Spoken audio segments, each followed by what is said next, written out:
أعوذ بالله من الشيطان الرجيم. بسم الله الرحمن الرحيم. سبحان الذي أسرى بعبده ليلا من المسجد الحرام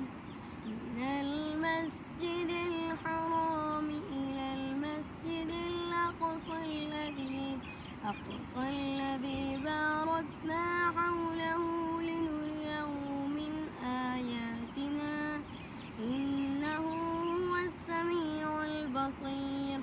وآتينا موسى الكتاب وجعلناه هدى لبني إسرائيل ألا تتخذوا من دوني وكيلا ذرية من حملنا مع نوح إنه كان عبدا شكورا.